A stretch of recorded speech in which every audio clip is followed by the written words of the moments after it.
नवाज़ की ॾिठी तो कोन? साइण अटिकल सां अखि वठी पहुतो आहियां।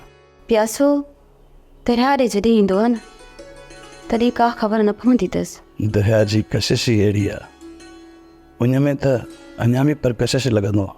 संदसि मौज भरियूं लहरियूं ऐं शोलियूं रूह खे राहत ॾींदियूं आहिनि। दरिया मां न पर तूं आहीं नवाज़। जो बि चांड्रोकीअ में खीर जहिड़ो अछो उछरो दरिया आहे। साइण तूं त समुंड आहीं, तुंहिंजी झोल में दरिया बि लहरूं हणंदो आहे। नवाज़ केॾो हसीन ऐं ख़ूबसूरत नज़ारो हूंदो आहे जॾहिं समुंड में नदी गुम थी वेंदी आहे ऐं ॿई हिकु वजूद थी वेंदा आहिनि। सिक ऐं उकीर मिली अंदर में चांड्रोकीअ जियां चमकंदी आहे। लॻे थो त शाइर थी वियो आहे। साइण इश्क़ अहिड़ो उस्तादु आहे जो आशिक़ खे हर शइ सेखारे छॾींदो। हाणे तूं मूंखां परे न वञी नवाज़। हाणे छा, मां त कॾहिं बि तोखां परे न वेंदुसि।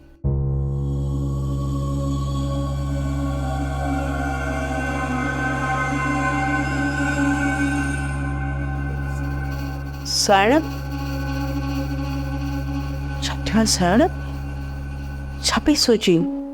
सोणी न साइण सोनी वरी किथे? मूंखे कोची चओ, कोची।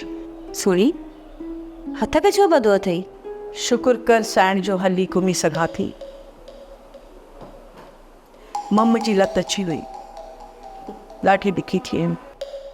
मम्मा सभु हिन दौर में? हाय साइण मुंहिंजो नुंहुं जहिड़ो मऊं त जाम आहिनि हिन देह में। मतिलब त तोसां नुंहुं विड़ी आहे? हा साइण। मत नथी ॾियारीं बेअदब नुंहुं खे?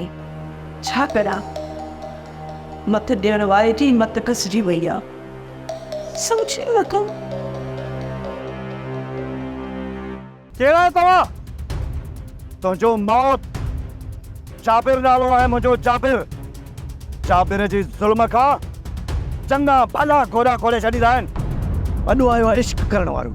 ॾिसां त कीअं तो मोहबत करी रिश्ता वठी। ही तव्हां छा था कयो? अॼु तुंहिंजी ज़िंदगी जो आख़िरी सिज आहे। इज़त सां हलंदे या अकेले हलूं तोखे? अरे बेटे, अरे हाँ मूंखे काॾे था वठी हलो? अरे